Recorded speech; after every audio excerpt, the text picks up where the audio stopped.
News on television reported that the second princess of the Vermilion Kingdom, Stella, had arrived in Japan. She was accepted into Hagoon Knight Academy in Tokyo with the highest score in history and was even called the most talented and strongest knight. Ikki, who was watching the news, quickly turned off the TV. He thought about how some people believe life was unfair because what someone was born with could decide their future. Talent or no talent was something set from birth, and it felt like unchangeable fate. Those without talent would never defeat those who had it, so in the end, they had no choice but to give up on their dreams. Ikki remembered the words of his great-grandfather Ryuma, who had told him not to be bitter when he realized his own weakness.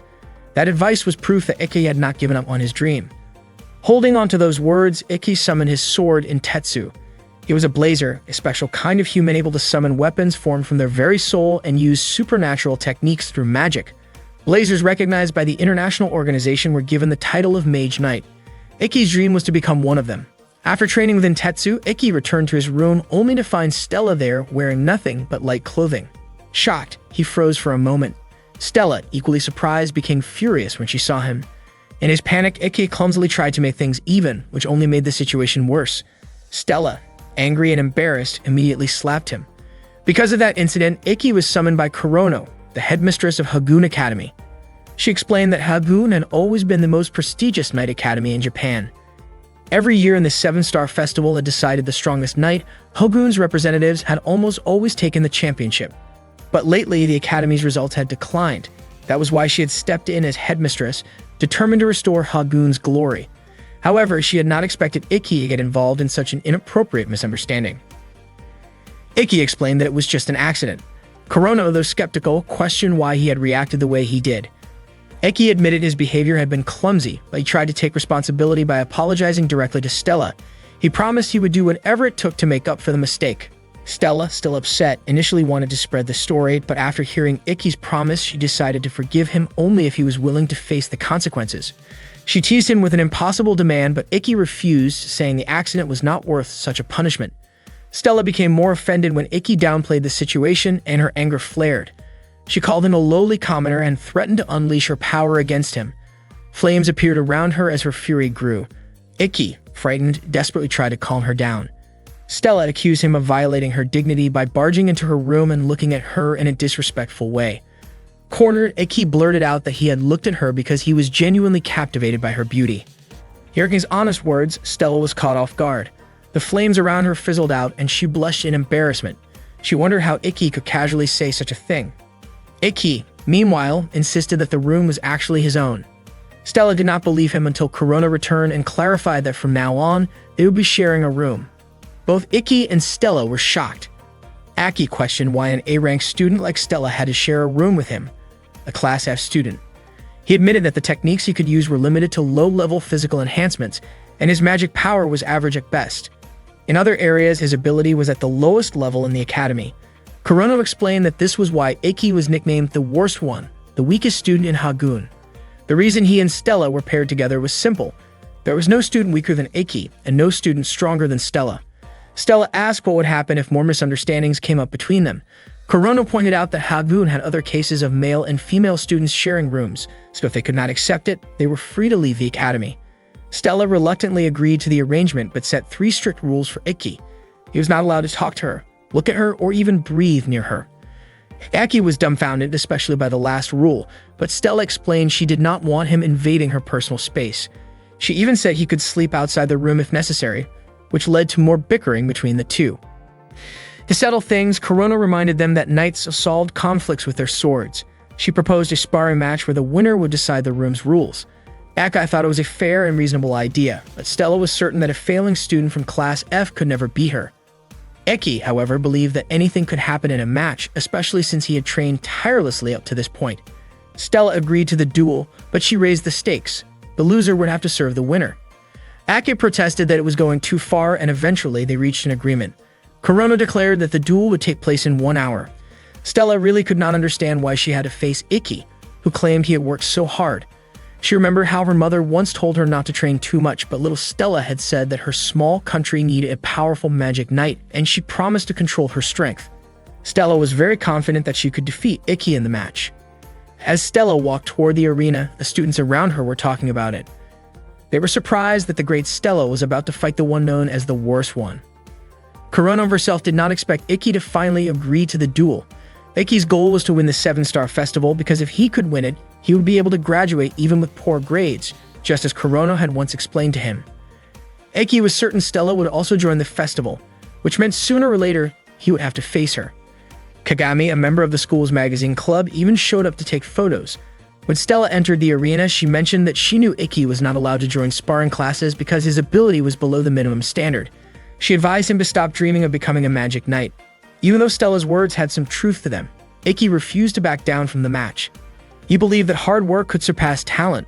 Those words reminded Stella of someone she had defeated in the past, someone who claimed that being beaten by a gifted person meant effort did not matter, something Stella strongly disagreed with.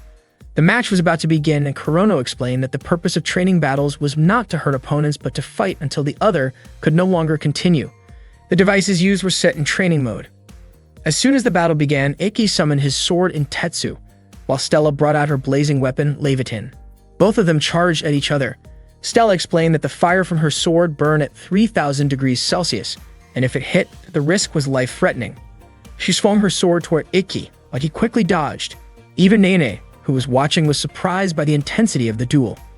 Throughout the match, Stella kept attacking, but she did not expect Ikki to block her strikes so consistently. She praised his defensive technique. Ikki admitted he was struggling and pointed out that her swordsmanship showed she was not only gifted, but also someone who had worked hard. Stella appreciated his observation but was certain that her techniques could not be read so easily.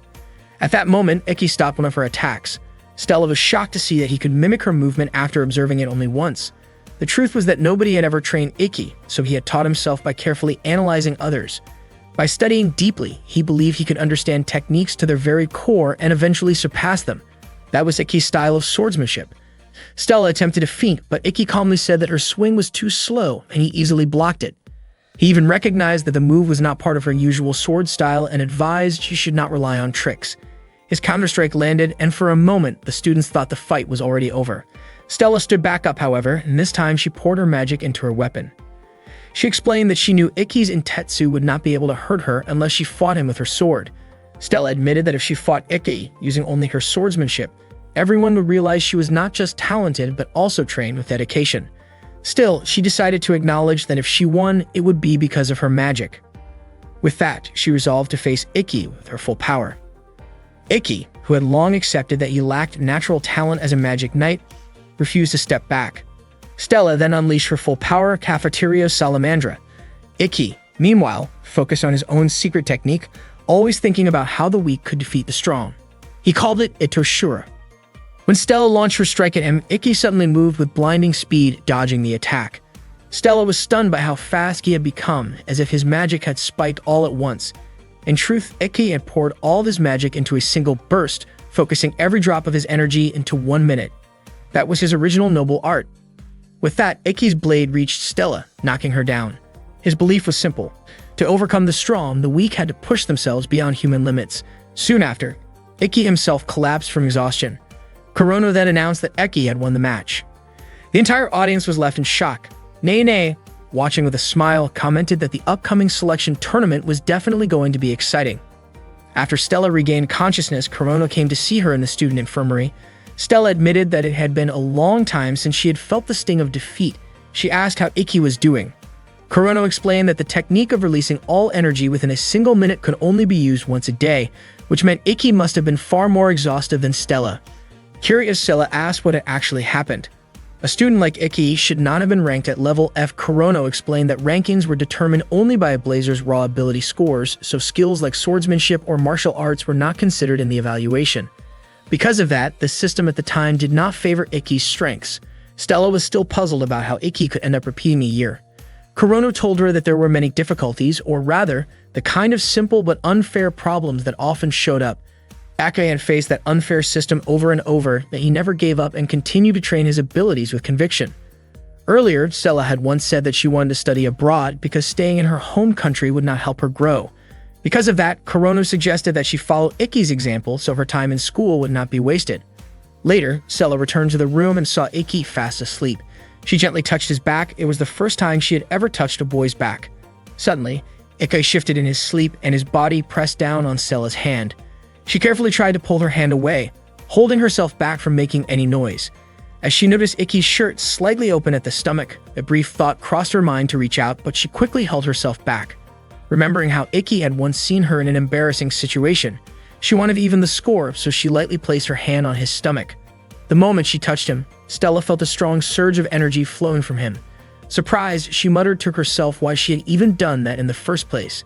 To her shock, Ikki suddenly woke up and asked what she was doing. Startled, Stella screamed in embarrassment. After that, Stella sincerely apologized to Ikki. She admitted that she had judged him too quickly, and that if she had tried to understand him beforehand, she probably would not have lost the way she did. She openly acknowledged her defeat. Ikki then asked if Stella was now ready to fulfill their agreement, since the loser had to follow the winner's orders. Stella had no choice because she did not want to break her word. With frustration, she said that she would follow any order from Ikki. Ikki, amused by her expression, laughed. To Stella's surprise, Ikki's order was nothing more than asking her to become his roommate because he wanted to be closer to her. Stella's face turned bright red when she heard such a straightforward request. Ikki told her he would cancel the arrangement if she was uncomfortable with it, but Stella quickly stopped him. She said she would go along with it, insisting that she was only carrying out his order. Still flustered, Stella asked Ikki to call her by her real name. From that moment, the two of them agreed to be good friends. Shizuku was Ikki's younger sister. One day, she realized that even in their peaceful world, there was still a cruel fate. Ikki, the brother she loved so much, suffered because of it. No one in their family cared about him. One morning, Ikki and Stella were out jogging together. For Ikki, running 20 kilometers every morning was just part of his routine. He told Stella not to push herself too hard, but Stella said she was fine with it. Ikki reminded her that her magical powers were already more than enough to make up for her stamina, but Stella insisted that she could keep up. Ikki pointed out that she just didn't like losing. Ikki offered her a drink from his bottle, but Stella hesitated, feeling a little embarrassed. Ikki quickly apologized, thinking she didn't want to drink from his bottle. But to his surprise, Stella snatched it and drank anyway. Seeing that, Ikki looked genuinely happy. That same day, his little sister Shizuku would be starting at the academy. They hadn't seen each other in 4 years. Stella wondered if Shizuku was actually his stepsister, but Ikki explained that they were true siblings by blood. Stella felt relieved when she heard that. Later, Yuri, who was Ikki and Stella's homeroom teacher, introduced herself to the class. She explained the selection process for the upcoming Seven Stars Festival. Stella noticed Yuri's voice sounded weak, but Ikki reassured her that even though Yuri seemed frail, she was a good teacher. The principal had announced during the opening ceremony that unlike in the past when representatives were chosen based on grades, this year, the selection would be through a tournament. The top 6 students would qualify as representatives. The rules were simple and fair. The tournament would begin the following week, and schedules as well as opponents would be sent to students by email through their ID cards. Stella asked how many matches they need to fight. Yuri said each student would have about 10 matches, which meant 1 match every 3 days. Ikki thought that would give him enough time to use his ability, Itershura. Yuri also explained that anyone who didn't want to participate could withdraw since it wouldn't affect their grades. She encouraged the class, raising her voice in cheer, but suddenly collapsed and coughed up blood. Ikki and Stella immediately rushed her to the student infirmary. Yuri revealed that she had been coughing up nearly a liter of blood every day. Ikki gently told her not to push herself so hard, but Yuri insisted that the day was special and she didn't want to look weak. Ikki confided to Stella that the only reason he was admitted into the academy was because Yuri had given him the chance. Yuri, however, said it was because of Ikki's own strength. She smiled and mentioned that last year had been especially tough for him. When Stella and Ikki left the infirmary, Stella asked what Yuri had meant.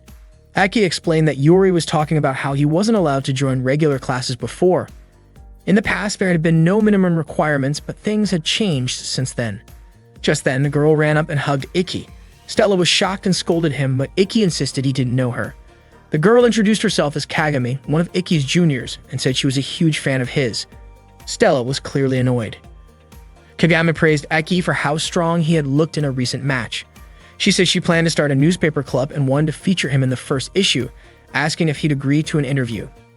Ikki looked embarrassed and said he wasn't really that impressive. Stella, irritated, said Ikki had already become popular at the start of the semester, so he might as well accept the interview. After that, she walked away. Kagami happily said she already had a headline idea for his article. Ikki asked her to talk about it later. Ikki then ran after Stella. On the way, he spotted Shizuku. She came over and greeted him warmly. Other students recognized her as the second-ranked student in the academy. Ikki admitted he almost didn't recognize her after so long, and he apologized for making her wait. Shizuku said she had been looking forward to meeting him again. and in front of everyone, she suddenly kissed him. Stella was stunned, and Kagami quickly took a picture, planning to use it as news material. Afterwards, Shizuku said she had wanted to see him for years. Stella, visibly upset, demanded to know what Ikki was doing, but Ikki was at a loss for words. Shizuku explained that kissing was simply a way of showing affection, usually between couples, but she believed that siblings who shared a deep bond could also express it. She added that in some countries, a kiss was considered no different from a greeting. Stella shouted in frustration that in her country, siblings would never do such a thing. Kagami chimed in, saying that in some other countries, it actually was normal. Ignoring the argument, Shizuku explained that she just missed Ikki deeply after 4 years apart. Ikki, however, reminded her not to say things that could be misunderstood. Shizuku leaned in as if to kiss him again, but Stella quickly pulled him back. She was confused as to why Ikki wasn't stopping her himself.